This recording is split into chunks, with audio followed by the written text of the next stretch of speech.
દિવ્યાંગ વિદ્યાર્થીઓએ અંધજન મંડળ KCRC ભુજ ખાતે 26મી જાન્યુઆરી પ્રજાસત્તાક દિનની ઉજવણી કરી, જેમાં મુખ્ય મહેમાન વાલજીભાઈ વાઘજીયાણી અને તેમના ધર્મપત્ની તથા સંસ્થાના મેનેજર અરવિંદસિંહ ગોહિલ, સંસ્થાનો દરેક સ્ટાફ, વિદ્યાર્થીઓ, શિક્ષકો અને વાલીઓ ઉપસ્થિત રહ્યા.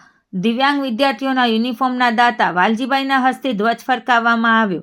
દેશભક્તિ ગીત ઉપર વિદ્યાર્થીઓએ નૃત્ય કર્યું અને એક વિદ્યાર્થીએ કાર્યક્રમને અનુરૂપ સ્પીચ આપી. ત્યારબાદ દાતા વિમલભાઈ ઠક્કર દ્વારા દરેકને ફાફડા અને જલેબી નાસ્તો કરાવવામાં આવ્યો.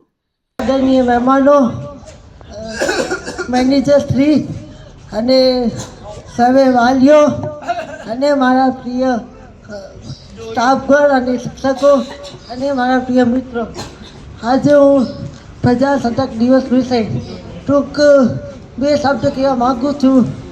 તે શાંતિથી સાંભળવાની નમ્ર વિનંતી. ભારતમાં 26મી જાન્યુઆરી એ ગણતંત્ર દિવસ તરીકે ઉજવવામાં આવે છે. આ 1950માં ભારતીય બંધારણ લાગુ કરવામાં આવ્યો હતો અને પ્રજાસત્તાક દિનની સ્થાપના કરવામાં આવી હતી.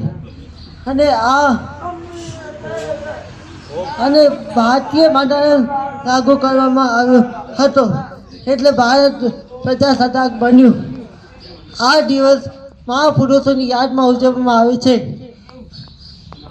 આપણું બંધારણ આપણને સમાનતા, સ્વતંત્રતા, ન્યાય અને ભાઈચારાનો અધિકાર આપે છે. આપણા દેશના મહાન નેતાઓ જેમ કે સરદાર વલ્લભભાઈ પટેલ, મહાત્મા ગાંધી અને